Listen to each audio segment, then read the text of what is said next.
નમસ્કાર દર્શક મિત્રો, સયાજી સમાચારમાં આપનું સ્વાગત છે। દર્શક મિત્રો, વડોદરાના નાગરવાડા વિસ્તારમાં ભારતીય જનતા પાર્ટીના પૂર્વ કાઉન્સિલર રમેશ રાજાના પુત્ર તપન પરમારની કરપીણ હત્યા કરવામાં આવી।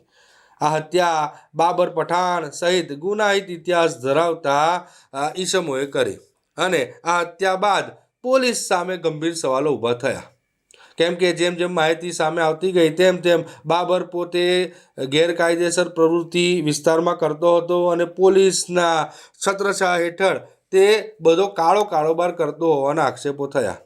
અને દર્શક મિત્રો, આક્ષેપો થતાં જ ગણતરીના કલાકોમાં વડોદરાના પોલીસ કમિશનર નરસિંહા કુમાર દ્વારા 2 પોલીસ કર્મચારીઓને સસ્પેન્ડ કરવામાં આવ્યા। દર્શક મિત્રો, ત્યારબાદ આ અંગેની કાર્યવાહી આગળ વધી, વિવિધ પોલીસની ટીમ બનાવવામાં આવી અને તપાસ હાથ ધરવામાં આવી। દર્શક મિત્રો, કારેલીબાગ પોલીસ મથક નું વિસર્જન પણ થઈ ગયું, તમામની બદલીઓ થઈ ગઈ પીઆઈ સહિતની, અને આજે આ ઘટનામાં એટલે કે મર્ડરની ઘટનાને અનુલક્ષીને વડોદરાના પોલીસ કમિશનર નરસિંહા કુમાર દ્વારા વધુ કડક કાર્યવાહી હાથ ધરવામાં આવી। દર્શક મિત્રો, 1 પીઆઈ પીએસઆઈ સહિત સ્ટાફ મળીને કુલ 10 પોલીસ કર્મીઓને સસ્પેન્ડ કરવામાં આવ્યા છે। લિસ્ટ બહાર પડ્યું છે અને પોલીસ કમિશનર નરસિંહા કુમારજીએ ઇન્ટરવ્યૂ પણ આપ્યું છે। દર્શક મિત્રો, જે નામ છે તે હું તમને જણાવી દઉં છું। KS માણિયા જે પીઆઈ હતા, પછી police sub inspector KD Parmar, ASI Manoj Somabhai, ASI Pravin Kumar Setaji, head constable Jaydev Rameshbhai, head constable Jaydipbhai Jaswantbhai, પછી આગળ હેડ કોન્સ્ટેબલ અર્જુનભાઈ ઈશ્વરભાઈ, આ ઉપરાંત ગોવિંદભાઈ ખેમાભાઈ, રાકેશ નટવરભાઈ અને ભરતભાઈ રણછોડભાઈ, આ તમામ પોલીસ એટલે પીઆઈ પીએસઆઈ સહિત અન્ય પોલીસ કર્મચારીઓને સસ્પેન્ડ કરવામાં આવ્યા છે। આમ આ હત્યા કેસ બાદ 12 જેટલા પોલીસ કર્મચારીઓ સામે પોલીસ કમિશનરે કડક કાર્યવાહી હાથ ધરી છે। આગામી દિવસોમાં આ જ રીતે કોઈ ચોંકાવનારી કાર્યવાહી સામે આવે તો નવાઈ નહીં। આ કાર્યવાહીને લઈને પોલીસ કમિશનર નરસિંહા કુમારજીએ શું કહ્યું, આવો સાંભળીએ। 17 અને 18 નવેમ્બર 2024ના રોજ કારેલીબાગ અને તે પછી રાવપુરા પોલીસ સ્ટેશન વિસ્તારમાં એક મારામારીનો કિસ્સો ફોલોડ બાય એક મર્ડરનું ઘટના બન્યો હતો। આ અંગે 2 ક્રિમિનલ કેસ દાખલ કરીને શહેર પોલીસ તપાસ હાથ ધરી છે અને સાથે સાથે જે તે વખતે કેટલાક પોલીસ અધિકારીઓ વિરુદ્ધમાં પણ આક્ષેપ થયો હતો। આના અનુસંધાને જે તે વખતે જ પેન્ડિંગ પ્રિલિમિનરી ઇન્ક્વાયરી 2 કર્મચારીઓને આપણે સસ્પેન્ડ કર્યા હતા અને તે પછી એક ડિટેલ્ડ પ્રિલિમિનરી ઇન્ક્વાયરીના અંતે કેટલાક કર્મચારીઓના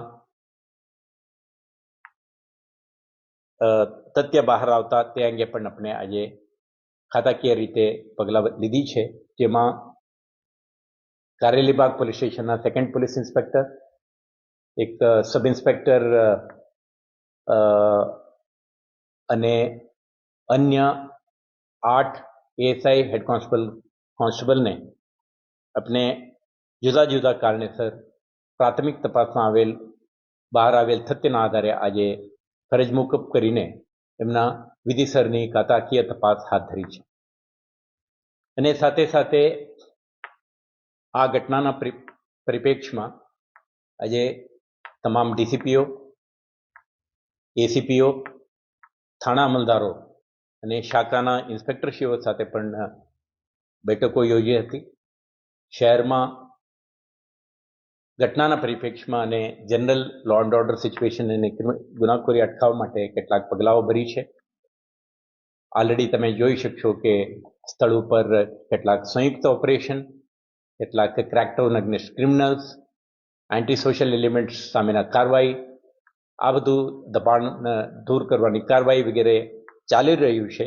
અને સાથે સાથ થાણા કક્ષાએ અને વિભાગીય કક્ષાએ અને ઝોન કક્ષાએ પોલીસ, નોન ક્રિમિનલ્સ, એન્ટી સોશિયલ્સ અને જે ઇફેક્ટિવ પ્રિવેન્ટિવ એક્શન સાથે કામ કરી શકે તે માટે ડિટેલ્ડ ચર્ચા થઈ છે અને આપણા તરફથી એક એક્શન પ્લાન તૈયાર કરીને અમલમાં મૂકવા અંગે દરેક અધિકારીને સ્પષ્ટ સૂચના આપી છે. આવતા કેટલાક દિવસો સુધી આપણા રિગરસ એન્ફોર્સમેન્ટ અને કાર્યવાહી હાથ ધરી શહેરમાં ફરીથી strong environment of safety and સિક્યુરિટીનું સ્થાપિત કરવા માટેનું શહેર પોલીસ કાર્યવાહી હાથ ધરી છે. આભાર. શહેર પોલીસ સતર્ક છે, વિજિલન્ટ છે અને કાર્યરત છે અને શહેરમાં બનતા ગુનાખોરી અટકાવવા માટે, બનેલ ગુનાઓ શોધવા માટે અને કાયદા અને વ્યવસ્થાને નિભાવણી માટે દરેક થાણા, દરેક શાખાઓ સક્રિય છે. તો સુરક્ષા આવતા દિવસોમાં વધુ સદ્રઢ બનશે અને તમારા સાથ સહકારથી આપણે વધારે ઇફેક્ટિવ તરીકેથી લો એન્ફોર્સમેન્ટ કરી શકીશું. આભાર.